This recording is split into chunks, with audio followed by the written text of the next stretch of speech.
Today I want to talk. This chair's a bit calm. Today I want to talk to you guys about the importance of your environment. Once you understand how to control your environment and use it to your favor and not against you, your life will do a 10x the second you start to change that. I want to give you a personal example, a personal story from how your environment can affect you. I want you to understand that I was born and raised in South London, and when I grew up in South London, everyone has this sort of mindset that everyone's low key, everyone does their own thing, and everyone's sort of aligned doing the same thing.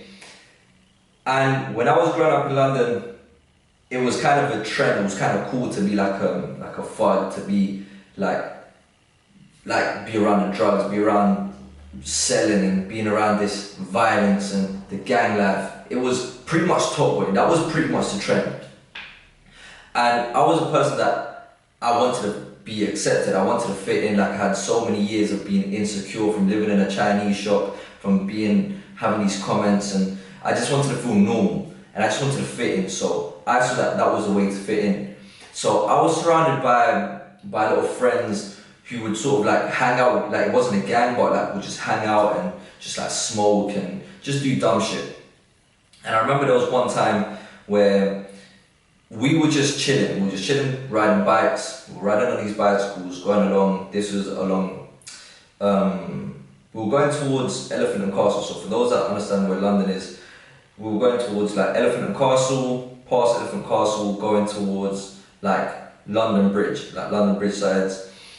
And we're just a bunch of kids. We were bored, young adults. And I remember we just used to do dumb shit. And there was one time where we got to like a place where someone was squatting. It was just a weird experience. Someone was just squatting. So what squatters are, they just break into places and just like stay in there. And there was a guy that was just squatting in some like what they call storage unit. He was just camping in a storage unit. And outside the storage unit there was like 6 cars. And what we were doing is we were just there and we were like, let's just break into these cars. And I remember at the time it was funny because you just want to feel accepted, and we were just trying to break into this window. And I remember that I got close to this window, and I remember I used to see movies of the way that they used to just elbow it and it would break. And I remember just hitting it slightly to try to break it, and it didn't break. And then I was like, you know what, let me do this hard. Boom, and I tried to hit it crazy hard, and all I done was just hurt my elbow. I remember that scene, it was just funny. Like, I remember I hurt my elbow. But deep down I knew I was doing the wrong thing. But I just wanted to feel accepted and just make sure that I had friends, I was cool. And then, anyway, go back to that story. The window didn't break. My friend got a rock and he threw it at the window, then the window broke. Opened the car, and we took like these luggages. So there's like 5 or 6 of us cycling on bicycles with a luggage on our shoulders. And then we get to a park, we open up with the stuff, and we just take someone, so we just get the things that we wanted from the stuff, and we threw the bag on top of like a little hut that was in the middle of the park where they used to sell like beverages and stuff. But bear in mind, this is all at night. And at the time, deep down, I knew it was wrong. Everyone that's doing something wrong, deep down knows that it's wrong, but there's always a reason to why you do it. Many people either do it for money, many people do it to feel accepted like me, or for many different reasons. Mine was just to feel accepted. Like, I just wanted to be a part of something. And doing all of that, I used to get myself in trouble, because what tends to happen is that once you start doing that, then you become desensitized to certain stuff, and then it levels up. Luckily for me, I was always kind of aware. My conscience was very heavy for the stuff that I was doing, because deep down I realized I was like, I've just stole someone's property. And I've got 2 very good parents who raised me very well. They showed me all the right ways. The way they raised me up was flawless. It had nothing to do with my parents. Many people say that my parents gave me the best upbringing that they could. But again, now growing up, and this is why your environment and friends is very important. Tell me who your friends are and I'll show you who you are. It really affects the person that you are. So they gave me a good upbringing, but I decided to do that to feel accepted. So I knew deep down everything was wrong, and then it escalated to Now, other things, and then I ended up one time, I ended up 2 or 3 times in the cells. I remember one time, it was just something stupid. The second time, the police came to my house. I remember the police came to my house. They took my keys and they asked me, where's your address? At that time, my parents had just sold the property in London because they were coming to move to Spain, so we ended up having to stay with my sister. So I was just staying at my sister's house at the time. So I had the key to my sister's house, but the identification that I had showed the address where my parents had just sold, the address of the house that my parents just sold. Because at that time, we had just moved from London. We had just moved from the Chinese takeaway because my parents finally had sold that. And you know my story of the Chinese takeaway, go back to see my story. So my parents had just sold the Chinese takeaway. They sold that. Then they sold the house that they had to rent out for us to manage to live. And anyway, that's a long story. You can see in my story. And they managed to sell that. We had to stay at my sister's house to finish everything else. And that's when I had my rebellious period. And they saw everything. And the police then came back. I think it was 8 hours after. They came back and they're like, buddy, what's your address? We couldn't get into the house, the keys. I was like, alright, I'll give you the address. Anyway, I gave them the address to my sister's house. Long story short, my parents got home, and they just see police in my room just raiding the whole fucking room. And my mum was just like, is my son dead? Is my son dead? And they're like, no, we just got your son in the cells, whatever. My mum took me out, and then it's just like, at that point I'm thinking, I'm just putting unnecessary stress on my parents because of the influences that I have. But at that point, I was aware, but I didn't want to accept it. Because why? Because we have so much ego, we have so much arrogance, we think we know better. And that's what the most important part for any type of change is the realization, understanding that you need to make a change. The same with my physique. I knew that I didn't want to be skinny, and instead of just being insecure and saying, nah, that person, he's a muscle, he's a roid head or whatever, I was actually, okay, I do need to make a change. And that's the thing with many people. If you're overweight, if you do drugs, if you smoke, if you have addictions, most of the time you never change because you're in denial of the problem that you have. That's okay, you laugh it off, you just make a joke about it, but you have a problem. Until you change it, you will always have regret. You can never be content with overconsumption of alcohol. You will never be content with overconsumption of food. You will never be content with overconsumption of sex. These are things that become addictions. Whenever you're addicted to something, you are never content because you are never in control. And going back to the story when they raided my cells, there was one time that after I had just turned 18, and I was like, okay, I don't, when you're basically in the UK, when you're 18, they kind of give you a clean slate, you have nothing. And I was like, I don't want to be in trouble anymore, I want to be good. I was still kind of around the wrong influences.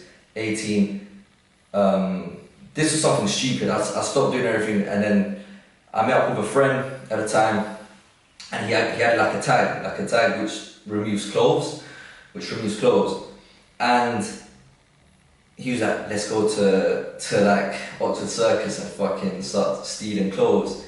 And I was like, let's do it. At the time I was like, whatever, let's do it. And at that time, I had just got some trials to come play football. This is an nursery to come play football here in Spain, to just have some trials. I was 18, and I had to fly 2 weeks after. 2 weeks since what I'm about to tell you happened. So we had this time, we got to Oxford Circus. There's a shop called Lily White's. I think it's now called, I think it's still called Lily White's, which is basically a big sports store where they have sports clothing and stuff. And we went inside, and we got inside the changing rooms, and we just de-tag everything, just start wearing it and putting it in our bag. Successful. We go through the first one, nothing happens. Then we go to Superdry. Superdry comes in, we go to Superdry, and we just start de-tagging everything, de-tagging. We start taking everything, put it in our bags, and we walk out the store. And as soon as we walk out the store, then someone just grabs my arm. Someone just grabs my arm, and my friend's arm, at the time, grabs our arm, come with us, takes us downstairs to Superdry, and my face is probably still somewhere there, like a young Suno or somewhere there. Took my arm, and they left us in this unit. And I just remember saying, what did I just do? And when I was at that point, they took me to the cells, then they took us to the police station. I was there for probably 23 hours. And at that point when I was in the cells, I remember I started crying. I was crying, I was 18, I started crying. I was like, what have I just done? Like at the time I thought I'd done something crazy bad. I thought like, yeah, I'm gonna die. Anyway, so like I just felt like repentance, like I just felt like big regret. That's the secret, big regret. And then I said to myself, at that point when I was at the lowest, I was in the cells, I was crying, I asked for a Bible, and I said, I am never gonna do this again. Like I don't want to live this life of chaos, or no matter how, like I don't want to live this life. And that there is a big lesson learned for me, and a big lesson that many people go through. Many people have to go through the worst situation before they actually make changes. They have to get to the lowest of the low before they actually start making those changes. Because the thing is, many people are overweight, they don't care. Many people overindulge in sex, many people overindulge in drugs, many people overindulge in drink, but they never change. Until something happens, a family member dies because of the same consumption that they have. Or maybe now they have a health problem, which all they think about is the recovery of health, which then motivates and moves them to make that change. That's why many people only change when they're impacted with a deep emotion. And when do those deep emotions come out? With the passing of a loved one. Or for example, my case when I was in the cells and I thought it was going to affect my football trials when I was going to come over here in Spain. Because after that I had to go on bail and then go to court to see what they were going to do. But anyway, like, I told the officer at the time, I was like super sorry and everything, and everything was fine. But the point I want to get to here is that there's two things that happen. That your environment is absolutely everything to the person that you become. The reason it's super important is because there's a reason to why you are in that environment, or there's a reason to why you adapt, why you fit in. Sometimes you're placed in an environment because you can't do much. Maybe you're underage and you have to live with parents, or maybe you have developed a mindset that is different, or you've outgrown that mindset and you go in a completely different direction, which is a rare case, but it does happen. If you're in that situation, keep on doing the thing, keep on listening to podcasts like this, keep on growing in that environment until you can manage to come out of it. The second thing is, your environment doesn't have to be just family, friends, etc. Your environment can also be the music that you listen to. Your environment can also be the movies that you watch, because all of this ends up changing and molding your thoughts, ends up molding and changing your thought process. Understand that your thoughts then in turn become your actions, and then your actions then in turn become your habits, which is why you need to be careful with what you feed your thoughts, which is your environment. So there's something that links you between your environment, your friends. And for me, what linked me was just wanting to feel accepted. It was just wanting to feel like I could fit in. It gave me a sense of confidence. It gave me a sense of I am not alone. But not being alone came with what consequences? With the ones I didn't want. Which is why you live a life accepted. You live a life just trying to be accepted by others, which is then why you live a life just in fear of judgment, because ever since, or everything that you know is just seeking for the approval of others. Which is why when you disassociate yourself, it's a big hard step, but I'll go into that into another video.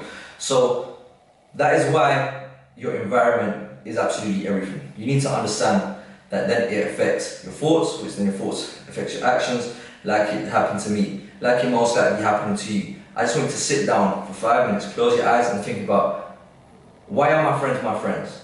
Positive or negative? I don't know, these are your friends, it's your life. How have they helped me? Why do I connect with them? It can be a hobby, it can be an interest. Something is connecting you with these people. Why are you watching these negative films? Is that negative emotion that I feel? Or maybe I need to change that. So you need to look deeper into just what you're doing. Don't see things at surface value. See it for what it actually is. Why do I constantly listen to depressed music? That's what I really used to listen to, XXXTentacion. Why do I just listen to him? Because I'm a low frequency. When I listen to low frequency music, I connect, my emotions, I feel it, my thoughts, negative actions, smoking, drinking. And then what does that lead to? Insecurities. Once you learn to change it for positive music, positive action, start going to the gym, these are all positive, which then in turn start giving you positive thoughts, positive outcomes, positive habits. This is another video that I'm going to get into. So that's why I need you to understand the importance of your environment. Now the second point that I got into and I touched briefly was, don't wait to touch rock bottom before you make these changes. That's why books exist. That's why experiences like these exist. So you don't have to go through it yourself. Because now that you're in a position to actually change it, and now that you can change it, make those choices. Don't wait to hear that you have a kidney failure because you're overeating for them to make those changes forcefully because your life depends on it. You're not enjoying your life now as it is. So start to enjoy it. Why are you not enjoying it? Because food is nice, but what is happening? The reason you overindulge is because now you have no self-control. That self-control is what's destroying you. Nothing, it's not the food's fault. Oh, the excessive drinking, that is controlling your life. So once you understand to be in control and gain that discipline, which is why I try to impose it onto you, because it's the thing that has helped me so much, the discipline, the consistency. Then you get that follow through, and then you get that real confidence. You learn to live within. You learn to get that contentment from within, not care about the opinions of others. Is it hard? Yes, you have to work in every single day like anything else. Right now you see me in shape. I will not be in shape forever until I will be in shape forever until the day that I stop working. That day will never come because I will never miss. Why will I never miss? Because it's a choice that I make. Why do I make this choice? It's because of the information that I feed. From the day if I ever make that decision to not miss, why is it? Because my thoughts have been influenced by what? My environment. That is the important thing you guys need to understand. So don't wait to get to the lowest point for you to actually make these changes. Make those changes now that you can. And when you realize that, it will be hard. Yes. The stop will be hard, but then you get to a point mentally that stopping will be a lot harder. And at that point, that's when you start making those changes. And then you notice you have to make changes in other areas. Attack each problem individually, and then that's how you become your best version. So that was a bit of a personal experience about me. If you're going through any difficulties, if you want me to help you become your best version, DM me on Instagram the word 100 and I'll see if I can help you out. With that being said, leave a like, leave a comment. That is soon what